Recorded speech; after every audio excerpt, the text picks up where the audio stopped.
नमस्कार, आदाब। आप देख रहे हैं जेड लाइव टीवी। शुरू करते हैं खबरों का सिलसिला। Aligarh Muslim university AMU non teaching committee की तरफ से एवं समस्त नॉन टीचिंग स्टाफ की तरफ से एएमयू प्रशासन के खिलाफ निकाला गया मार्च निकल गए 15 कर्मियों को द्वारा रखना व वेतन बढ़ाने की उठाई मांग। साथ ही जितने भी टेम्परेरी एम्प्लॉय है उनको स्क्रीनिंग के हिसाब से रेगुलर किया जाए, जो कि अभी तक वही रोल चला आ रहा है। सरकार भी हमारी बात मान रही है, अधिकारी भी सब हमारी बात माने तो दिक्कत कहाँ आ रही है। मीटिंग पर मीटिंग हो रही है रोज, लेकिन जमीनी स्तर पर कोई कार्य नहीं हो रहा है। हमको हर बार आश्वासन दे दिया जाता है अगर अब की बार ऐसा कुछ होता है और हमारी मांगे नहीं मांगी गई तो हम सभी मिलकर ठोस कदम उठाएंगे। पंडित आशीष शर्मा ने कहा कि कमेटी के साथ साथ हम लोग भी अपना प्रयास कर रहे हैं, जैसे कि मेडिकल में प्रिंसिपल, सीएमएस डीन और हमारी इसी मेंबर हैं प्रोफेसर श्री मीना महेश्वरी जी से भी भेंट की तो उन्होंने भी आश्वासन दिया कि आपकी सैलरी का मुद्दा फाइनल हो गया है, बजट आ जाए वैसे ही आप लोगों के ऑर्डर निकाल दिए जाएंगे। सभी लोग लग रहे हैं, सभी अधिकारी तुम्हारे लिए लगे हुए हैं, चाहे वह वीसी मैम हो, चाहे फिर रजिस्टर साहब हो या फिर एफओ साहब हो, सभी लोग लगे हुए हैं और हमें उन पर पूर्ण भरोसा है। जो भी फैसला होगा आज की मीटिंग का वह हमारे पक्ष में आएगा। आशीष शर्मा ने कहा मेडिकल कॉलेज में प्रिंसिपल मातृशक्ति प्रो शून्य श्री मीना माहेश्वरी जी हो या फिर आज यहाँ रजिस्ट्रार ऑफिस पर किस मकसद से आप एकत्रित हुए हैं? आज ज्वाइंट एक्शन कमेटी की तरफ से हमारी जो एजुकेटिव काउंसिल के मेंबर्स हैं उन्हें हमने एक मेमोरेंडम दिया है, क्योंकि 22 जून को जो मीटिंग हुई थी उसमें भी हमने मेमोरेंडम दिया था। हमारी एक कर्मचारियों की जो मौजूदा कर्मचारी हैं उनकी स्क्रीनिंग होनी है और वो CRR है, कैडर रिक्रूटमेंट रूल, वो अप्रूव्ड हो गया एजुकेटिव काउंसिल से। नियम ये है कि उसमें 6 हफ्ते का टाइम चाहिए। 6 हफ्ते में 4 हफ्ते जो है वो विजिटर राष्ट्रपति के हैं और 2 हफ्ते एजुकेटिव काउंसिल के। 9 मार्च को ये हमारी एजुकेटिव काउंसिल में पास हुआ CRR, जिसमें हमारी स्क्रीनिंग का शेड्यूल 3rd है। हमारे 6 हफ्ते से ज़्यादा हो गए। टेक्निकली लीगली हमारी CRR अप्रूव्ड हो गई। अलीगढ़ मुस्लिम विश्वविद्यालय अपनी हठधर्मी पर है, वो उसका नोटिफिकेशन जारी नहीं कर रहा और वो उसको लागू नहीं कर रहा। हमारी मांग EC के मेंबरों से ये है कि जब एजुकेटिव काउंसिल कोई चीज़ पास कर चुकी तो सिर्फ एडमिनिस्ट्रेटिव ऑर्डर होने हैं, लेकिन एडमिनिस्ट्रेटिव ऑर्डर आज तक नहीं हुए। 2 मई को गई थी और 2 मई के बाद 4 हफ्ते का मतलब ये हुआ कि 2 जून को हमारा टाइम पूरा हो गया। पूरा जून निकल गया, पूरा जुलाई निकल गया। 22 जून को मीटिंग की हमने, उसमें भी बात रखी, लेकिन बात यह है कि अलीगढ़ मुस्लिम विश्वविद्यालय प्रशासन हमारे कर्मचारियों को ज़रा सी भी राहत नहीं देना चाहता। दूसरा मुद्दा है हमारे डेली वेजर भाइयों का। देखिए, फाइनेंस कमेटी में मिनिस्ट्री के लोग भी थे, UGC के लोग भी थे। हमने 1988 में एक लेटर आया था यहाँ पर जो कि लागू नहीं हुआ डेली वेजर के सिलसिले में, जिसमें कि हमने ये कहा था कि हम सेंट्रल ऑटोनोमस बॉडी हैं, हम पर सेंट्रल वेजेस लागू होंगे। हमने सेंट्रल लेबर कमिश्नर के जो ऑर्डर है वो हमने यहाँ पेश करे। EC में वो पहले FC में गया, FC से पास हो गया, उसके बाद EC से पास हो गया और आज तक उसके एजुकेटिव डिसीजन तो हो जाते हैं लेकिन एडमिनिस्ट्रेटिव ऑर्डर नहीं हुए और बजट भी आ गया, उसके बाद भी हमारे डेली वेजर भाइयों की इन्हांसमेंट नहीं हो रहा। इस बीच में हमारे कई साथी इस दुनिया से रुखसत हो गई, कई साथी हमारे रिटायर हो गए। इनकी हठधर्मी की वजह से हमारे पीड़ित के बच्चों पर सवाल निशानियां हैं। हमने एक यहाँ पे सिक्योरिटी लैब्स की वजह से कोई रोक टोक नहीं है भारी तत्वों की। हमारा एक डिमांड ये है कि भारी तत्वों का रोकथाम होनी चाहिए।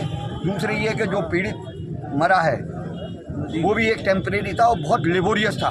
इस बात की तारीफ खुद रजिस्ट्रार साहब कर रहे हैं कि वो बहुत सीधा, बहुत लेबोरियस आदमी था, बहुत ईमानदार था। उनके ज्वाइंट रजिस्ट्रार जो उनसे काम ले रहे थे वो तारीफ।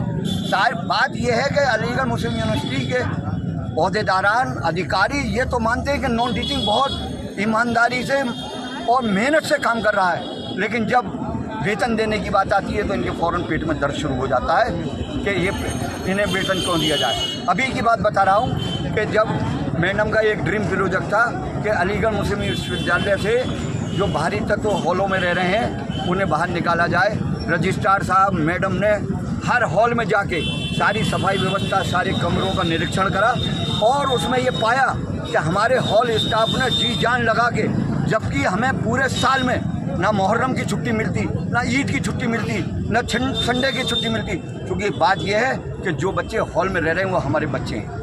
हम उन्हें अपने वालिदैन का हक अदा करते हुए उनको खाना देते हैं, क्योंकि किचन कभी बंद नहीं होता, डाइनिंग हॉल कभी बंद नहीं होता। लेकिन उसके बाद भी जो हमें 1 महीने की वेकेशन मिलती है, उस वेकेशन को कैंसिल करके हमारे आदमियों को बुलाया गया। हमारे आदमियों ने फिर भी तन मन धन से सारे हॉलों को चमकाया। कोई एडिशनल आदमी नहीं रखा गया, सिर्फ हॉल स्टाफ ने और रजिस्ट्रार साहब ने तारीफ करी और एक कर्मचारी को इनाम भी दिया। लेकिन मेरा कहना यह है कि आप 1000 रुपये 500 रुपये दे दो। अरे भाई, उसकी दिनचर्या जो है, जो महीने का उसका खर्चा है, जो उसके पैसे बढ़ने हैं, जो सरकार ने कह दिया, आपकी एजुकेटिव काउंसिल ने पास कर दिया, फाइनेंस कमेटी सब में बड़ी कमेटी है, उसने पास कर दिया। इनकी रोजी रोटी का मामला है, इनके पैसे बढ़ा था। दूसरी बात, एक मुद्दा और है, वो मुद्दा है एक हमारे यहाँ UGC एकेडमिक स्टाफ कॉलेज। उसकी मैं बैकग्राउंड बता दूँ। UGC एकेडमिक स्टाफ कॉलेज जो है, उसमें जो ऑल इंडिया लेवल के टीचर्स होते हैं, उनकी ट्रेनिंग का प्रोग्राम होता है। कोरोना काल से पहले वहाँ पर ऑफलाइन क्लासें होती थी। उनका फूड एंड लॉजिंग के एक रिवॉल्विंग फंड था, उस पर इन्होंने कर्मचारी रखे, 15 कर्मचारी रखे।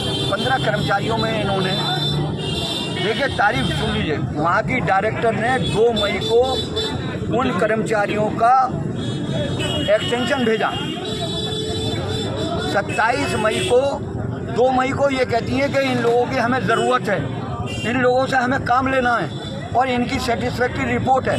रजिस्ट्रार साहब ने उनके एक्सटेंशन दे दिए, वाइस चांसलर ने अप्रूवल दे दिया और 29 मई को वो ये कहती हैं कि मेरे पास पैसा नहीं है। आप मुझे ये बताओ कि ये कहाँ का जस्टिस है कि 27 दिन में आपने पैसा कहाँ गायब हो गया। जब इन्होंने ये कहा कि हमारे पास पैसा नहीं है, इसलिए इन कर्मचारियों की हमें ज़रूरत नहीं है, हमने वाइस चांसलर मैडम को ये डॉक्यूमेंट्री एविडेंस के साथ साबित करा कि 49 लाख रुपए जिस फंड से इनकी तनख्वाह मिलती है वो फंड अवेलेबल है। उसके बाद सरकार ने 40 लाख रुपया और दे दिया, तो हमारा तकरीबन 90 लाख रुपया हो गया। लेकिन इन्होंने 29 को ये कह दिया कि 30 जून तक के बाद आप नहीं आएंगे। आपने बिना किसी ऑर्डर निकाला वाइस चांसलर की अप्रूवल पर रजिस्ट्रार ने। डायरेक्टर को कोई ये अधिकार नहीं है, ना संवैधानिक ना एडमिनिस्ट्रेटिव, कि वो इनकी नौकरी ख़त्म करें। 10 से 15 साल हो, और उन लोगों को 10-10, 15-15 साल हो गए। यहाँ पर ऐसा है, जिसकी जो मर्जी आ रही है उसकी मोनोपोली चल रही है। यहाँ का चाहे हमारा कॉन्स्टिट्यूशन यानी हमारा जो एक्ट पार्लियामेंट से पास है उसकी धज्जियाँ उड़ाई जा रही हैं, ऑर्डिनेंसेस की धज्जियाँ उड़ाई जा रही हैं। ऐसा है, वो खुद इलीगल है। Assistant professor can not be appointed as director, ये लिखा हुआ है, रजिस्ट्रार साहब के ऑर्डर हैं कि अगर वहाँ पर कोई डिप्टी डायरेक्टर नहीं रहेगा तो PVC रहेगा, और अगर PVC नहीं होगा तो रजिस्ट्रार इज़ द डायरेक्टर, वो काम देखेंगे। लेकिन रजिस्ट्रार साहब ने आज तक उन 12 कर्मचारियों का कोई ऑर्डर नहीं निकाला। इनकी मोनोपोली, इन्हें सिर्फ घूमने फिरने के लिए पैसा चाहिए, वो पैसा इन्होंने अपने ऐशो आराम के लिए रख रखा है। जो हमारे कर्मचारियों की तनख्वाह थी उसमें ये वो कर रहे हैं। मैं तो कहता हूँ कि इसकी पूरी जांच होनी चाहिए, थोरल जांच होनी चाहिए। इसमें जो लोग कल्प्रिट हैं और जो लोग मिसगाइड कर रहे हैं मैं डायरेक्टर के, उन पे पहले डिसिप्लिनरी एक्शन होना चाहिए, उसके बाद आगे की बात हो। मैं पंडित आशीष शर्मा मेडिकल कॉलेज से इंजीनियर के पद पर यहाँ कार्यरत हूँ। आज यहाँ किस लिए एकत्रित हुए हैं सभी लोग? यह हमारे जो कमेटी के अध्यक्ष हैं माननीय फैसल गांधी जी और पूरी हमारी अलीगढ़ मुस्लिम यूनिवर्सिटी के जो कमेटी के अध्यक्ष हैं, उन्होंने अवगत हमें ये कराया है कि जो हमारे मामलात हैं, जो हमारे जो पास भी कर दिए गए हैं और उनमें कुछ अड़चनें आ रही हैं, तो आज ये मीटिंग होने जा रही है। बाकी आपको हमारे फैसल गांधी जी कमेटी के अध्यक्ष ने बता दिया और मैं आपको बता देना चाहता हूँ, मैं भी मीना महेश्वरी मैडम जो हमारे यहाँ प्रिंसिपल है, इसी मेंबर भी हैं, डीन भी हैं, उनसे भी मिला। तो मैंने पहले तो उनको धन्यवाद दिया कि मैं पहले तो धन्यवाद देना चाहता हूँ हमारी सरकार को, जो कि मोदी जी है, मुख्य तौर से हमारे मेडिकल कॉलेज के अंदर महिला शक्ति, मातृशक्ति जिन्होंने जैसे कि मीना महेश्वरी जी है, और हमारे अलीगढ़ मुस्लिम यूनिवर्सिटी की बहुत ही बधाई और बहुत ही महामहिम जो कि हमारी डीसी मैडम है उनके लिए भी बधाई, क्योंकि हमारी जो कुर्सी पे इंतजार किया जा रहा था मैडम का कि कोई हमारे हमारे, लेकिन धन्यवाद देना चाहता हूँ मोदी जी को जिन्होंने हमारे अलीगढ़ मुस्लिम यूनिवर्सिटी के लिए वाइस चांसलर मैडम को बनाया, उनको भी बहुत बहुत बधाई शुभकामना देना चाहता हूँ। दूसरा मैं बता देना चाहता हूँ राष्ट्रपति महोदय को, उनको भी बहुत बहुत धन्यवाद। दूसरा मैं बता देना चाहता हूँ आपको, उनसे आग्रह हम लोगों ने यही कराया है, यही बताया गया है कि एक तो हमारे जो टेलीविजन के जो मसले चल रहे हैं, दूसरा की जो मुद्दे जो 15 लोग बताए गए हैं उसमें हमारी कमेटी के लोग जैसे हमारे रेहान भाई है, फैसल गांधी भाई हैं और जैदी भाई हैं, वसीम भाई हैं, ये सब बताए जा रहे हैं, मेहनत पूरी तरीके से कर रहे हैं। तो आग्रह यही किया जा रहा है मैडम से जो हमारे जो मामला थे उनका पूरा किया है। उन्हें डेली वेजर आज इस हद पे आ गया है कि पूरी तरीके से कुछ भी करने को तैयार है, और हालत इतनी ख़राब हो गई है ना तो अपने बच्चों की फीस भर पा रहा है और ना अपने घर पे बैठा हुआ है रोजगार चल पा रहा है, और इतनी हालत ख़राब हो गई है। हो सकता है कि आगे कोई ठोस कदम उठाया, जैसे कि हमारे कमेटी के अध्यक्ष हैं फैसल गांधी, जो आदेश करेंगे हम सब उनका पालन करेंगे, और आला अधिकारियों से यही गुजारिश की जा रही है कि भैया पूरी तरीके से हमारी मांगों को पूरा कर दिया जाए। बस यही चाहते हैं उन लोगों से। बाकी हमारे मसला सिर्फ इतना सा है मैडम, मसला सिर्फ इतना सा है कि जो एडहॉक और टेम्परेरी एम्प्लॉई हैं उनकी स्क्रीनिंग करके जल्दी से जल्दी उनका कंफर्मेशन किया जाए, डेली वेजर की सैलरी जल्दी से जल्दी बढ़ाई जाए और सेंट्रल वेजेस दिया जाए, क्योंकि ये सेंट्रल यूनिवर्सिटी है। दूसरी बात, डेली वेजर्स के लिए भी उनके कंफर्मेशन का प्रोसेस शुरू किया जाए ताकि सीनियरिटी वाइज डेली वेजर की कंफर्मेशन हो। यानी डिमांड सिर्फ इतनी है, जो एडहॉक टेम्परेरी है उनका कंफर्मेशन, और जो डेली वेजर है उनकी सैलरी एनहेंसमेंट, और दूसरा उनका कंफर्मेशन। और उसके लिए हम 2022 दिसंबर 2022 से लड़ रहे हैं, 2024 आ गई, लेकिन हमारा जो एडमिनिस्ट्रेशन है वो हठधर्मी पर है, कुछ भी करने को तैयार नहीं है। और ऐसा भी नहीं है कि सेंट्रल गवर्नमेंट से कुछ रुका हुआ है, गवर्नमेंट से कुछ नहीं रुका हुआ, गवर्नमेंट सारा फंड दे रही है। आज ईसी की मीटिंग है, हमने सभी ईसी मेंबर्स को मेमोरेंडम दिया है कि हमारे मसले को जल्द से जल्द हल कराएं, वरना हमारे पास फिर चारा नहीं रहेगा, धरना प्रदर्शन और जो भी डेमोक्रेटिक तरीके हैं अपने राइट्स को मांगने।